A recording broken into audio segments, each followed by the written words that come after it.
Good morning. Good morning. Let me know if you can hear me, please.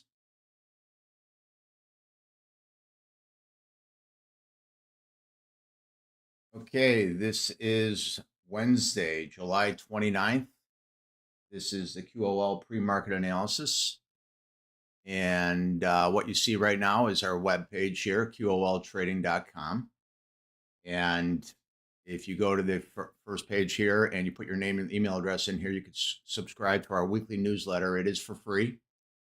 And then if you want to join our Discord community, by the way, this is what the newsletter looks like.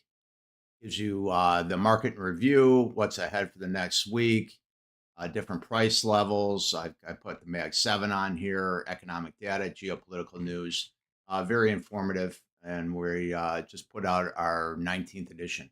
So that is for free. If you want to join our Discord community, you can either click the live trading desk or this Discord symbol up here. It'll bring you to the sign-in page, and you can join for free down here below, or you can join our trade desk up here, or you can get access to our ORB Scalper. It's an analysis tool.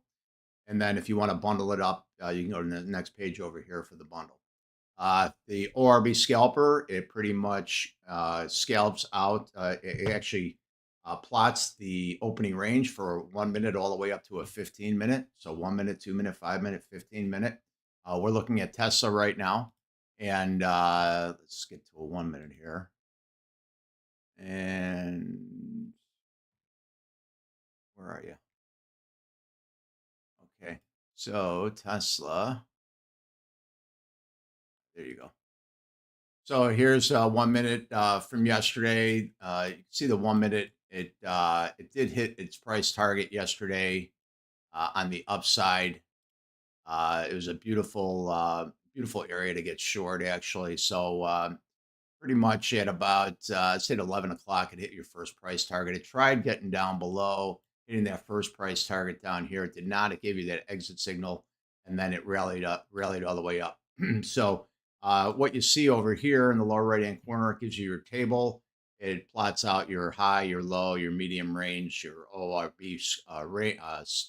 total range, the range quality, long, the long grade, short grade, trend bias, if there's an active trade, in the state of the market right now. So you can see it's out of session right here. So anyways, join the Discord community so you can see all of that stuff. Anyways, here's the economic data for today, Wednesday. We had nothing so far. Big thing for today, you've got the federal funds rate, whatever they're going to do on their decision as far as rates, and then you have the FOMC statement and the press conference at 1:30.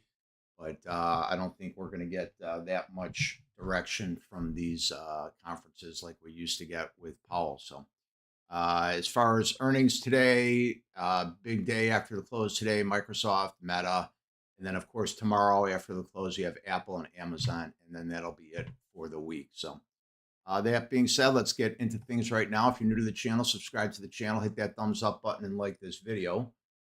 And so let's start here. Let's get over to the VIX, see what the VIX is doing right now. VIX is elevated here. So let's pop it up here. It's below the 100-day moving average at $19.30. I'd like to see the VIX pop back down. It did regain this 200-day moving average at $18.64. So volatility is starting to rise right now. We'd like to see it drop below and get back down here to below this 50-day and the 20-day moving average. 20 is sitting at 1697, and the 50 is sitting at 1733. We get above this 1930. I think you can get some push. We do have some gap downs here. One from April 8th at $25.74. I think we have one last one here from March 30th when the big rally started at $30.34. So if things continue to escalate out in Iran, I think that this is going to definitely elevate the VIX, and there's going to be some risk off happening right now. So let's, that being said, let's take a look at the oil market. Oil market, of course, it's elevated right now. We're above the 20 at $78.83 a barrel. And now we are just playing with this $84.34 a barrel. Not good for our pocketbooks. We are below the 100-day moving average at $90.08. a barrel. We do have a gap down from May 22nd at $96.99 a barrel. So I would not be surprised if oil popped back up there into that $100 level. So, all right, let's get into the ES now. Let's try to cruise through these levels here for us. The ES, you can see we're pre-market right now. It's below the 50-day moving average at 75.0635. Like I was saying yesterday, as long as you're below your moving averages, your thesis should be popping fades, meaning that if the market pops up to a certain level, you may consider taking a short. That being said, on the downside, we lose 74.3450. I think 73.6350 is a weekly low from May 12th of this year. And then below that, I have this lower midline regressional trend line sitting here at 73.10 and some change. This trend line is from October of 2022. So it's a pretty significant level right there. And then you have an open point of control sitting down here at 72.8294. On the upside, if you can push up towards over the 75.30 39 level, which is the 20-day moving average, then I think you can start pushing back towards the all-time highs at 76.32. Let's get over to the SPY. SPY is going to be the same thing right now, below the 20, below the 50. The 50 is sitting at 744.86, and the 20 is sitting at 746.66. While we're below those levels, you're looking for pop and fade, same thing. I would say you got to hold this 739.29 level here. If you lose this level here, you come back down here and test this 736.53 level again. And if you lose that, 731.75 is a weekly low from May 12th. Same thing on the upside for the SPY as it was for the ES. If you can get above this 20-day moving average at 746.65, then I think you can push you can push into possibly the 750.20 before you get a little headwind. We do have a gap down here from at 754.91. So if the market does pop up in there, that would be a decent level to take your longs off and then possibly think about taking a short. Let's go over to the Nasdaq now. The Nasdaq, same thing on the Nasdaq, rejecting the 100-day moving average, sitting at 28,033. Got to hold this 27,793 level. If we lose this 27,793 level, I don't have anything until 27,248. So pretty significant drop there. You could possibly come and test the lows here from yesterday. I'm actually going to mark that. So as long as you're above those lows, you could still be long, but I would be careful with that. If you do lose that level, then I think you can get some flush that's going to come in here. That being said, nice little speed zone that we have up here. If you can regain this 28,167.75, you push into this 28,329 level. And then above that, then you can start to retrace some of the speed zone that we have here into this 28,512 level. If you get above that level, you can pop and hold above that level. Then you can possibly push into that 28,912 level. So watch your levels on the downside. I think this 27,608.75 level will be pretty significant this week. I think you're going to get a lot of volatility within the next couple of days with all the earnings coming out, combined with the FOMC minutes and the press conference coming later on. Let's get into the Qs right now. The Qs are going to be the same thing. However, the Qs are above the 100-day moving average, sitting at 673.10. So if you're as long as you're above that level right there, you could possibly think about taking your long right there. I will mark this low from yesterday as well, because that is going to be the same as the NASDAQ right now. You're going to have to watch those levels. If you lose this low from yesterday, I don't have anything until 653.81. If you lose that, you have the 200-day moving average sitting at 643.88. On the upside, if you do push today, you could get some resistance at the 686.37 level. If you regain that, then I think you can recoup this speed zone and push yourself back up into the 723 level, which is a fill point of control from June 11th. So watch those levels right here. But if you do get a pop here, it may not be till the afternoon today until you see what happens on the FOMC minutes and what they do with the fund rate, with the Fed rate. So it could be a pretty volatile day here. I don't intend to be trading during those hours.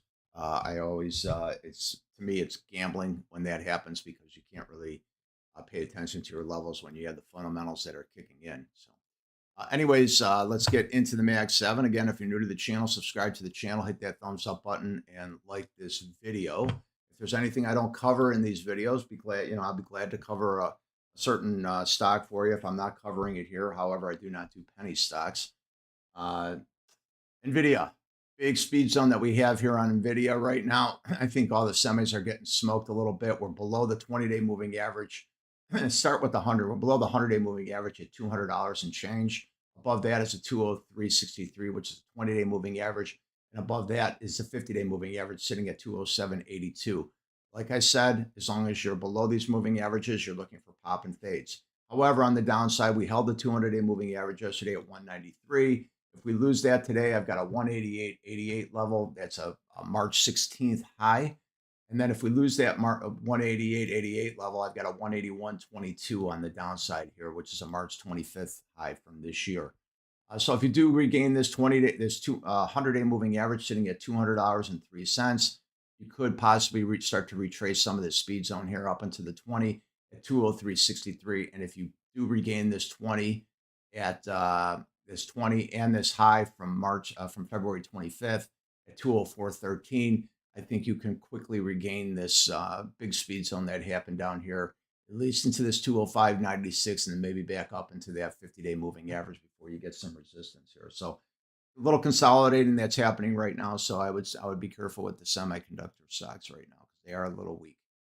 All right, Apple's big earnings for Apple coming up right now. You've got a post-market high of 344.67, all-time highs. It did hold this 334.98 level. You could see it's a pretty decent level. However, if we lose that 334.98, we've got a 329 level here. That could give you some support. We also have a speed zone that's here. If you lose that 329, I think you could come down to 323.45 and then maybe into the 20-day moving average at 319.96. And below that, this is a previous all-time high that was sitting here for a while at 317.40. To me, this would be an ideal pullback for Apple to pull all the way back down there. If you do lose these levels, you lose the 20. We do have the 50 sitting down here at 307.83. And then below that, we have this price. What do I got here on this level here? This 305 level. Below that, a 76.4% Fibonacci retracement down at 298.21. Let's get into Meta now. Meta, see what Meta's doing here. Meta's got some speed zones as well. But same thing, we're below the 50-day moving average now, sitting at 605.12, sitting below the 100 at 613.96, the 20-day sitting at 624.69, and the 200 is sitting at 636.85. Same thing, while you're below your moving averages, your thesis should be popping fades right now. If we lose this 593.66 level, which is a April of 2025 high, the next level I've got down here is 572.24. And that is a June 23rd high from this year. So below that 572.24, I do have this regressional trend line sitting here. And it's from October of last year at 561.65. But if we do lose this level right here, this 592.66 level, I think you can get some flush here. So I would be careful on that. So you are below the moving averages. So watch those, right? Okay, let's get into Google. Google's got smoked a little bit last week from their earnings, but you can see right now it's starting to try to trend up. However, this midline regressional trend line is going to be your line in the sand for today, 335.59. If you can get above that line, I think you can push back up into the 100-day moving average, sitting at 344.27 before you get some resistance. And if you pop through that, you have the 20-day sitting at 349.01. So same thing we're talking about right now. Pop and fades is what we're looking for. However, we did hold the 200-day moving average at 324 even. So that's pretty promising there. But I would watch out for this regressional trend line here that I have. It's a break and retest, right? You could do your break and retest off of any level. You can see right now how it's responding in pre-market off of this level. So I would say this is your line in the sand right here. Your what is that? Call it 335.47 would be your line in the sand for today. Maybe even you could plot yesterday's high sitting here at 335.21. Could be your line in the sand right now. So if you're above that 335.21, maybe you continue to pop higher. If you lose that 335.21, I think you could possibly retrace this move from yesterday all the way down here to the close from Friday. And the close from Friday is 326.64. Okay, Amazon again. Amazon's got earnings too, so watch your levels here on Amazon. 226.10 is April 8th high. Good decent pullback if you pull back into that level. However, we are below your moving averages, so same thing. Pop and fades is ideal. Maybe a pop into this 200-day moving average at 234.66. We do have the 100-day sitting at 241.76. The 20-day average at 243.31, and well above that is 247.72, which is the 50-day moving average. On the downside, if you lose 226.10, I got a 220.47 level. Below that 220.47 level, I got a 214.98 level. This is a pretty decent pullback level. It's a April 7th of this year's high. Below that 214.98, we do have a March 30th high at 203.80. That would probably be the ideal pullback if it does flush all the way down there. And you never know what's going to happen after earnings and after the earnings call, so anything can happen. I'll put these levels on your charts. They have not changed. I maybe add a couple here and there, but for the most part, they are still intact. Microsoft's been trying to bounce here. And we are below the 50-day moving average here, so and the 100-day moving average at 398.54 and a 400 level. So if you did pop up there, which we did yesterday, I spoke about how that 400 is a psychological number, and sure enough, popped right over that 400 level, and it responded like a champ. So while we're respecting these levels right now, I'd be looking for pop and fades. Maybe you pull back into the 20-day moving average at 388.94, but if you lose that, I think you're going to pull back to this 381.90 level. Below that 381.90 level, which is June 12th low, you have a 374.39 level, which is June 30th high, which is a monthly high. I don't mind that. And possibly this higher end regressional trend line. This would be a good break and retest down here. And this is from a year ago, from July 31st of last year, to 374.05. Okay, let's look at SpaceX real quick. Not really a fan of SpaceX just yet. Not enough float. And it's respecting this 109.39 level, which is 127% Fibonacci extension level, well below the 20-day moving average at 136.68. And what other levels do we have up there? I don't see any of the other moving averages. The moving averages, I got a 20 up there. I don't see anything else from there. On the downside here, you could possibly use this 107.01 level. Below that, I don't have anything until 161.8% Fibonacci extension down to 76.38 level. I would have to say you're going to have to wait till the lockup is done, and maybe if they add more shares, because the float is pretty light considering the market cap on SpaceX here. So with that being said, let's get into Tesla. Again, if you're new to the channel, subscribe to the channel, hit that thumbs up button, like this video. Tesla's consolidating down here. You can see we came down here, almost got to that 299.29 level. It's a July 20th of 2023 high. Pretty significant level. I think if you lose that level there, 288.77 is a low from last year, July, and then below that 273.54, and then below that we have a weekly high at 261.80 on the downside right there. However, we do have quite a bit of speed zones here on Tesla here, but right now it's not giving it to us. So I would say big thing for today, you have a low here from Monday, and you have a low from Friday. So as long as if you can maintain those lows, maybe you can get some more push and more upside here. You can see that this point of control, this 309.64, it filled from Friday. And if you can get above that, maybe push into this 315, 318 level. This 315 is a July 23rd low. But you got to hold these levels here. You got to hold this 306.51 level, which is a low from Friday. And then also you got to hold this low from Monday at 304.29. If you lose those levels, so I'm going to get rid of this alarm here. If you lose those levels, 299.29 could be in the picture here.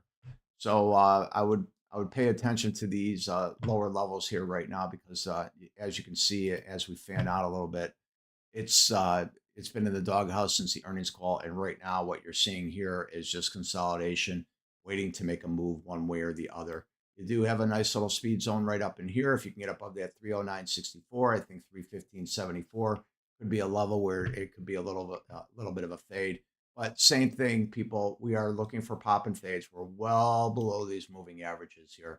The 20 is all the way back up there at 379.98, right? So pretty big drop from those moving averages right now.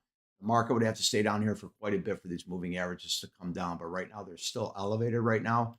So we'll see, anything can happen. Any kind of news can pop up here and Tesla can rally 30, 40 points in a day, sometimes in a couple hours. So just watch those levels here. So I would say here on the downside, it's trying to hold this 300 level. If we lose that 300 level, I think you're going to flush in this 288.77. And below that, 277.54. Like I said, your line in the sands are the lows here from Friday and from Monday. Um, Friday is 306.51, and we're right on it right now. And then you have a low from Monday at 304.28. So if you can defend those levels, then I think you can get a little upside push right now. But right now, it just looks like it just wants to consolidate in here, right? So I would say this consolidation level will probably expand up to this 318.82 level. It's a 50% Fibonacci level from the all-time highs. Actually, this is a Fibonacci level from April 25th of 2024. So this is a pretty significant level too, this 318.82 level. You can see how it's respecting it as you go, as you go back in history, a few days here, you can see what it did in pre-market here and how it just sold off in there. So that's going to be some pretty significant levels. As far as what we're going to do for today, let's take a look at our box here. So we've got here expiration date today, 3/10. I'm going to leave that on the charts for today. You have a 305 put, which is expiring today. I'll start the morning off with that. And then we'll see how the market responds with that. If the market is going to be volatile there, then I'll probably switch to Friday's expiration date, which I believe is, what is Friday's expiration date? Friday's expiration date is July 31st, right? So right now we are sitting at today's expiration date, which is July 29th. Okay. Anyways, that's going to be it for today. Again, if you're new to the channel, subscribe to the channel, hit that thumbs up button, like this video. Don't be afraid to share the video as well. And if I don't see you in the Discord or trading desk, I will see everybody tomorrow.